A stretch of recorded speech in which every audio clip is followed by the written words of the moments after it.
Hey everybody, what's going on? Welcome back to another episode of the Hockey Talk with TG podcast. I'm Ty Glenn.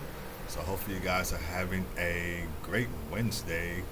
So we got a lot of NHL news to discuss, so we're not going to waste any time. We're going to get right into it now. So we're going to start off with Jordie Benn's retirement. So he retires from the NHL after 12 seasons. You guys may know he is also the brother of Jamie Benn. So they actually did play together on the Dallas Stars as well. In his career, Jordie Benn has had 137 points in 607 regular season games, so 26 goals, 111 assists for 137 points in 607 regular season games. So, like I mentioned already, he did play for the Dallas Stars with his brother Jamie Benn. He also played for the Montreal Canadiens, Vancouver Canucks, Winnipeg Jets, Minnesota Wild, and Toronto Maple Leafs, which of course was the last NHL team he played for, and this was in the 2022-2023 NHL season, where he had 2 points in 12 games played, so 1 goal, 1 assist for 2 points in 12 games played. Most recently, he last played in Sweden with the Brynäs IF, so that's the Swedish hockey league right there. And he had 22 points in 39 games. So 3 goals, 19 assists, but 22 points in 39 games. So congrats on a wonderful career for Jordie Benn, and best of luck to his brother Jamie Benn and the Dallas Stars. They should make a run at the Cup soon enough, or should be a Cup contender since they got all the depth on the team.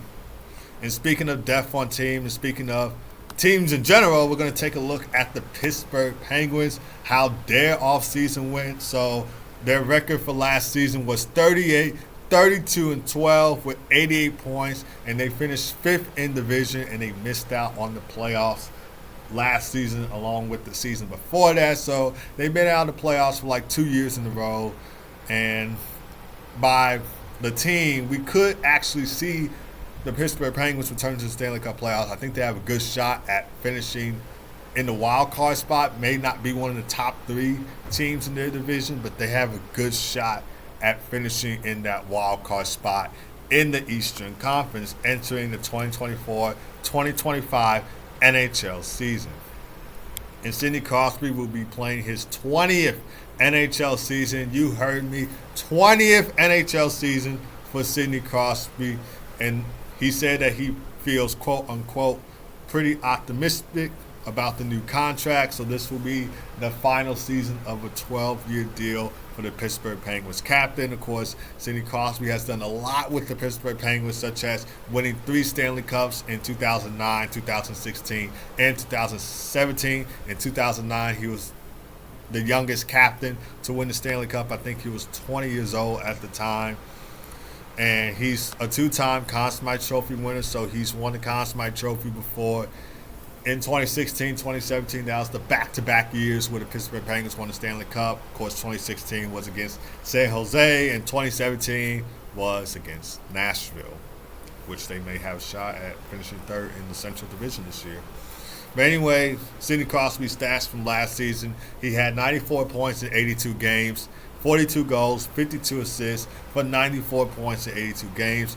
Career-wise, he's had 592 goals, 1,004 assists, and 1,272 games played. So that will be a total of 1,596 points. So he continues to lead the way for the Pittsburgh Penguins, entering his 20th season.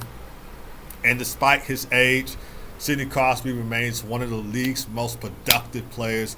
But as for this season, it feels pivotal as Pittsburgh looks to return to the Stanley Cup playoffs after missing out 2 years in a row.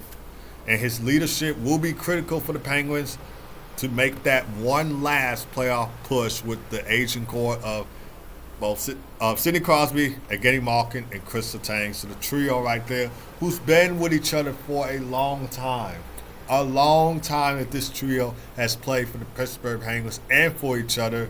So despite Sidney Crosby, Evgeny Malkin, and Chris Letang aging, they still have at least one more shot to make it to the Stanley Cup playoffs, which I can see the Penguins making it to the Stanley Cup playoffs with the roster that they have, with the changes that they add. Like, for instance, they added Rutger McGroarty, so they traded him.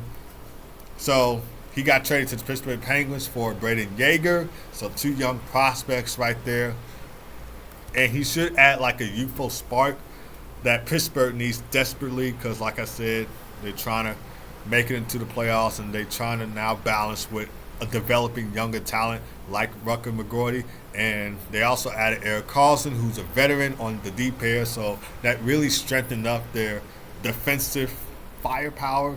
And adding Erik Karlsson, I would say, improved the roster for the Pittsburgh Penguins. So, like I mentioned already, a wild card possibility. They have a mix of aging stars and young talent, and the Penguins, and for that makes them a potential wild card spot. So I can see that happening for Pittsburgh. However, the questions remain about whether the current lineup is enough to keep pace in the competitive Metropolitan Division, because you got other good teams in the Metropolitan Division as well. So not just in the Eastern Conference, but in the Metropolitan Divisions like New York Rangers, Carolina Hurricanes, New Jersey Devils. I see the Devils making a run to the playoffs after missing out on last season. Surprisingly, they added changes as well. Sheldon Keefe is now their head coach. You guys may know that he used to coach the Toronto Maple Leafs, and of course their AHL team, the Toronto Marlies.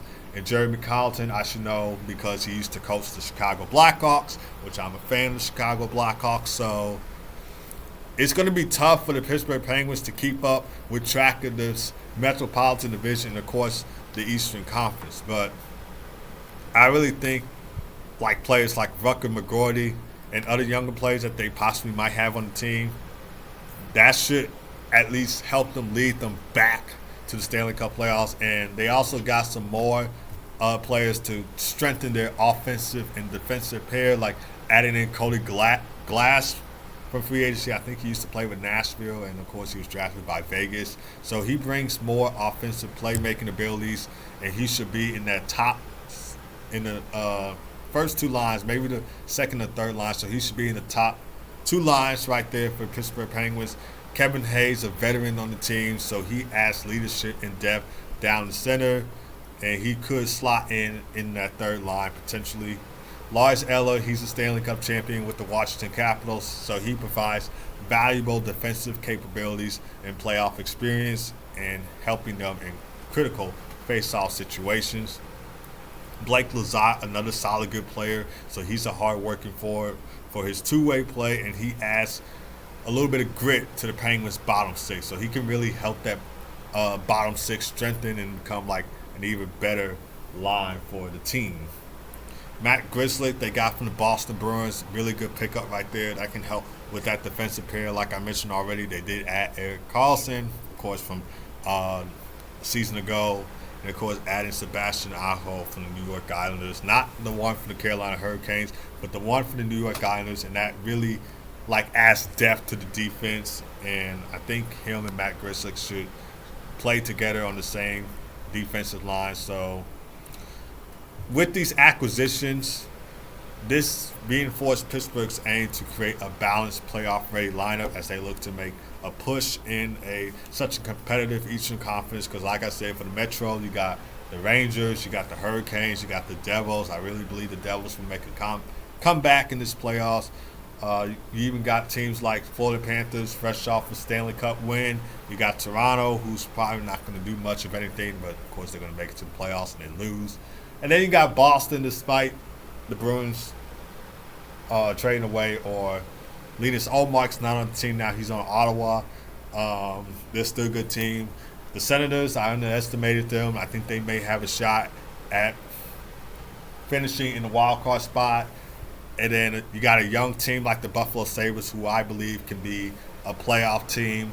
They can end their long year playoff drought, be back in the playoffs this season. So it's going to be tough for the Pittsburgh Penguins. They still got Tristan Jarry on the team in there. And, of course, Alex Nedeljkovic backing him up. So it's going to be a tough Eastern Conference for the Penguins. But I believe they can pull through. They can make the playoffs once again. And we'll see.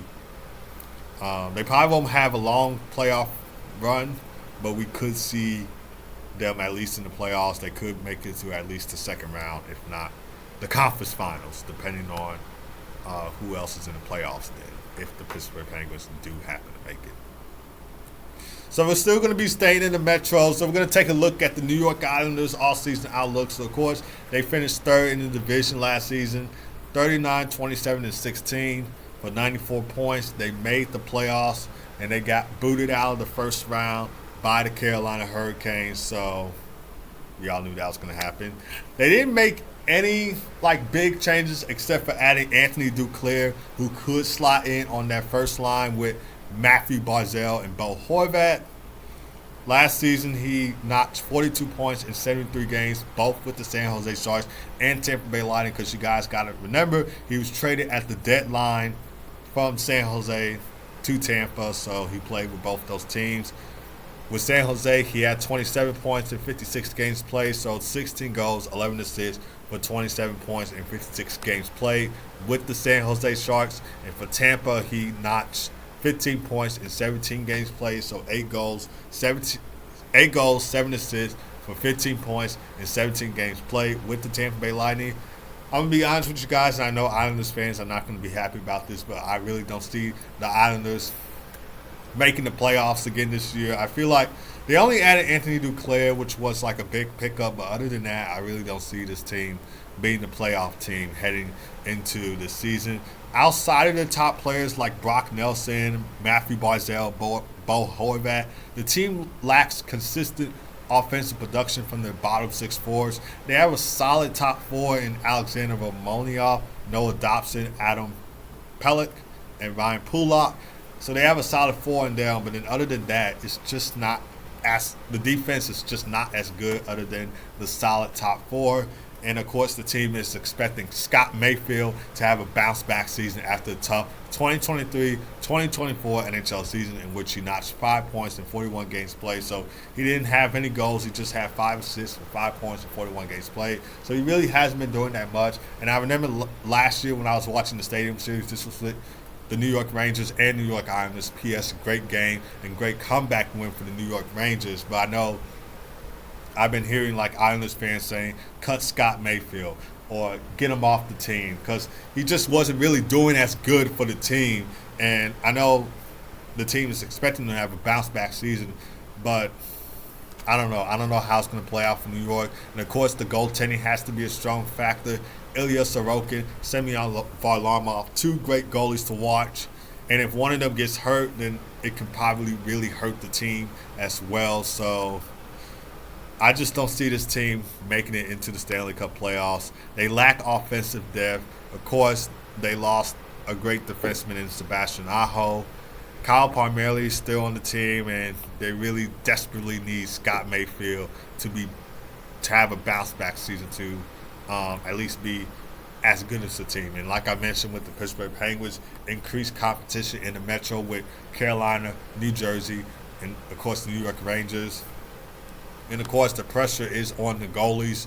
Ilya Sorokin and Semyon Varlamov, great goaltending pair. I wouldn't say best goaltending pair in the Metro, but they are really solid, great goalies to watch. And they can't carry the team all by themselves. So, and I know for the 4 lines, like I mentioned already, the Islanders had to rely on the top players like Matthew Barzal, Bo Horvat, probably Anthony Duclair now since they added him, and Brock Nelson as well. Of course, Anders Lee, he is a great player. He's going to be playing on that third line, though. He is captain of the New York Islanders, but the team in general, it just has to be better, and I don't think we're going to be seeing that heading into this 2024-2025 NHL season. Moving on now, so Tyson Barrie, he signs a professional tryout contract with the Calgary Flames, so he's probably going to be playing for Calgary. This is the 5th team that he possibly could play for. He used to play for the Colorado Avalanche, Toronto Maple Leafs, Edmonton Oilers, and the Nashville Predators. Most recently, of course, Nashville. He had 15 points in 41 games played with the Nashville Predators during the 2023-2024 NHL season, in which he notched 1 goal and 14 assists for 15 points in 41 games played. So if he does play for Calgary, if it becomes official, then he should be on that on the first two defensive pairs. I think he probably will fit great on the first line. Just an excellent defenseman to watch. He probably isn't a Cale McCarr. He's not a Cale McCarr. He's not an Adam Fox. He's not a Quinn Hughes. But he's a solid, good defenseman to watch. And I really think he should be, if this does become official, he could probably be on the first or second line. I mean, not first or second defensive pair right there. So we'll just have to see if that becomes official or not. But if it does, it will be really ironic because, like I mentioned, he used to play for the Edmonton Oilers. Now he's playing for the Calgary Flames, of course, the Battle of Alberta. So it will be pretty ironic if this does happen to become official.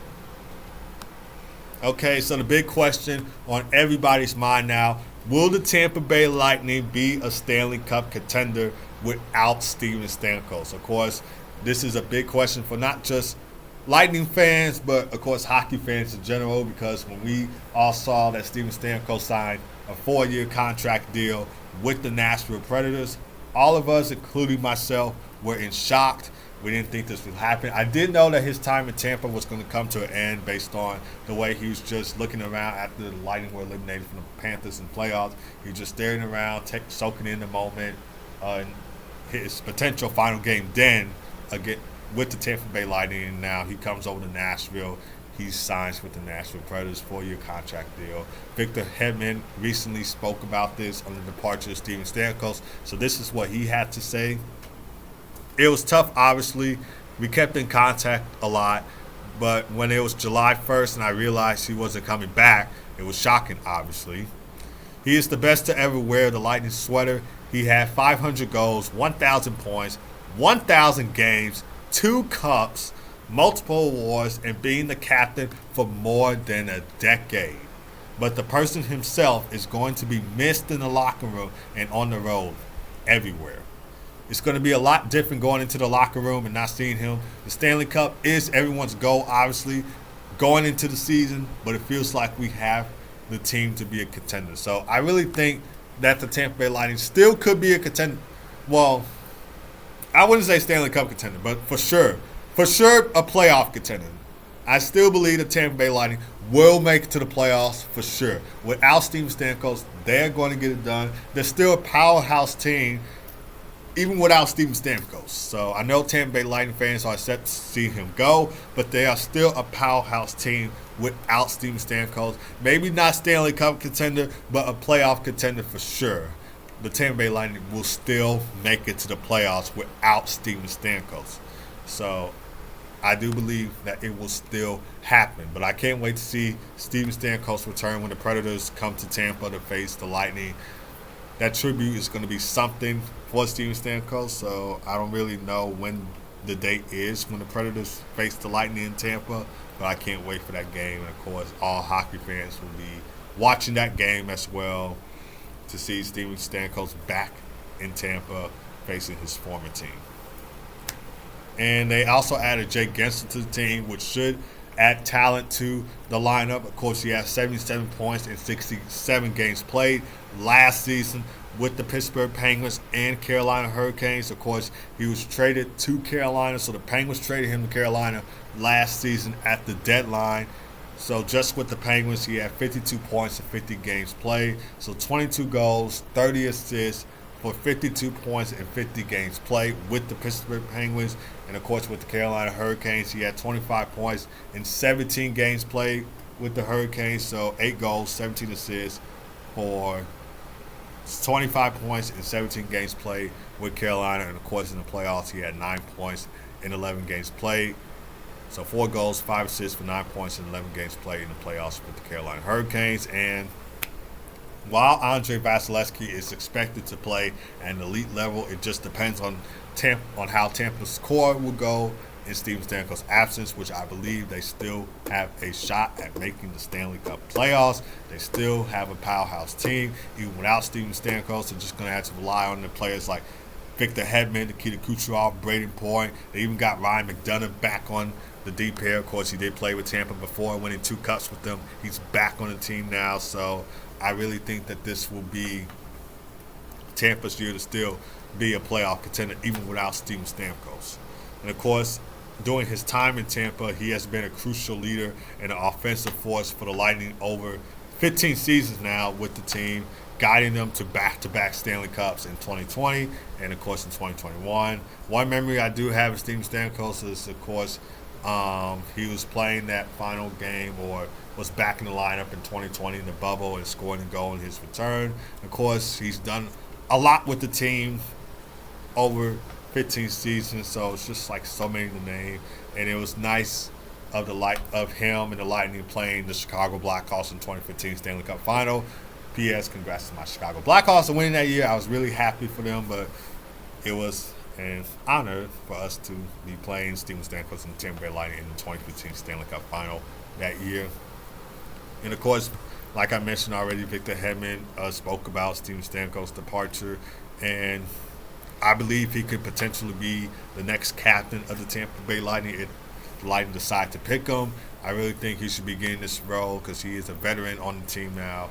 Well, actually, he's already been a veteran, but I really think he can take that next step and role as captain. So if the Tampa Bay Lightning awards team captain, which they eventually will, it probably should go to Victor Hedman. Now, Jake Gensel's impact, like I said, the Lightning had got Jake Gensel. Of course, the Hurricanes traded him to Tampa, so they got him on the team now, and he really should help that offensive line for the Tampa Bay Lightning, so he should slot in on that first line. If not first line, then second line, but I really think he'll be a valuable asset on that first line. So he's expected to play a significant role in reshaping the Lightning's attack and possibly alongside Kucherov and Point on the top line. And his production will be crucial for the team's playoffs aspirations, which I still believe that they can make it to the playoffs. And like I said, it also depends on the depth and the goaltending. So even with Stamkos gone, they still have an elite roster on the team. Of course, they did lose Mikhail Sergachev. We cannot forget about that. So he's now on Utah Hockey Club. I'm not sure if Anthony Cirelli is still on the team. I know Sergachev for sure is now on the team because he's on Utah Hockey Club. And, of course, Andrei Vasilevsky will remain as the backbone for the team. So he's going to have to play at Vezina Trophy level, and he's going to have to be an elite force for the Tampa Bay Lightning. Like, go back to his prime form, if you guys know what I mean. And, of course, Stanley Cup contender versus playoff team. While they still had the potential to make the playoffs, the loss of Stamkos leaves questions about whether the Lightning can remain Stanley Cup contenders. Not, but I believe they probably won't be Stanley Cup contenders, like I said already. But they for sure will be a playoff team. I know it. I see it. I believe it. So they could still be playoff contenders. Stanley Cup contenders probably might have went down the drain, but playoff team for sure. They'll make it to the playoffs for sure. So, yeah. Now going back, moving on to NHL news. So, Max Pacioretty, he's expected to join the Toronto Maple Leafs, so he will participate in the Leafs training camp as a PTO, so professional tryout contract right there. He most recently played with the Washington Capitals, notching 23 points in 47 games played last season with the Capitals. Of course, he's had some struggles with injuries throughout the season, so that does play a key role if he does happen to play with the Toronto Maple Leafs. That plays a key role in his career. And he's expected to provide scoring depth, competing for a spot in Toronto's top 9 forward group. So he has had like 30-goal seasons in at least six seasons of his career. He's probably had like 30-goal seasons. He probably won't have a 30-goal season when he's in Toronto. He's 35 years old, I think. So he's kind of is aging.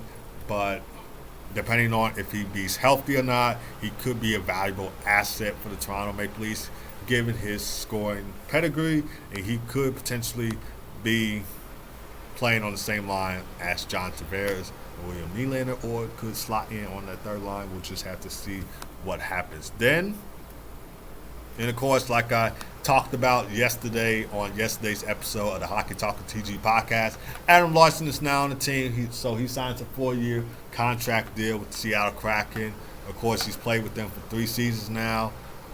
76 points in 245 games played with the team, so 20 goals, 56 assists, for 76 points in 245 games played. Last season, he had 18 points in 81 games played, so 4 goals, 14 assists for 18 points in 81 games played. So, of course, there was rumors going around yesterday that Adam Larsson could be closing in on a 4-year deal with the Kraken. Now it becomes official, so they lock him up for 4 years, which that contract should run through the 2028-2029 NHL season. And he averaged about 23 minutes of time on ice per game last season. So he could be a valuable asset on that defensive pair for the Seattle Kraken. The Kraken want to have a shot at returning to the Stanley Cup playoffs because, of course, last year they missed out in the playoffs. They only made the playoffs, of course, one time, which was in 2023 where they beat the Avalanche, but they did lose to the Dallas Stars in round 2 of the 2023 Stanley Cup playoffs.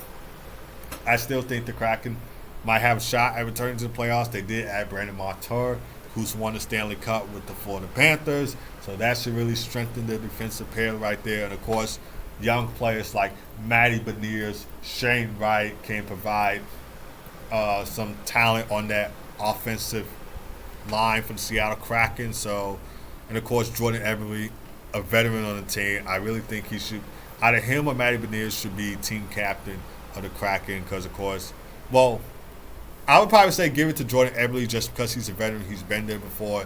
He can be a role model for the team, but when he retires, I would say pass it off to Matty Beniers. It's the same thing, like I said, for the Blackhawks in one of my episodes in my podcast. Give it to Nick Foligno or Seth Jones can be the captain for the Blackhawks, and then when they retire, pass it off to Connor Bedard. So it's kind of like the same thing right there. And, of course, Adam Larsson has played 13 seasons in the NHL. So he's played with the Devils. He's played with the Oilers. He's played with the Seattle Kraken. So he's going to be playing with the Kraken until 2029. And then that will end his 4-year deal contract. In his career, he's had 213 points in 848 games played. So 45 goals, 168 assists for 213 points in 848 games played right there. So he'll be a great defenseman to watch for the Seattle Kraken. All right, guys, so that is going to do it for this episode. So thank you guys for tuning in as always. I really do appreciate it. While NFL season may be here, the NHL season is around the corner. The NHL season is around the corner, so hockey season is coming before you know it. The preseason is in 10 more days, so 10 more days, and then we will see some preseason hockey. Of course, training camps are underway, or they should be underway. If they're not underway, they should be coming up soon. And, of course, the regular season begins on October 8th. Of course, Devils and Sabres will start their season early on October 4th, playing the Global Series. So, yeah, so they're going to be starting their season early, and while other teams' season, they'll actually start on October 8th. But hopefully you guys have a great rest of your day. God first, as always. Be blessed. And I will see you guys Friday for another episode of the Hockey Talk with TG podcast. Take care.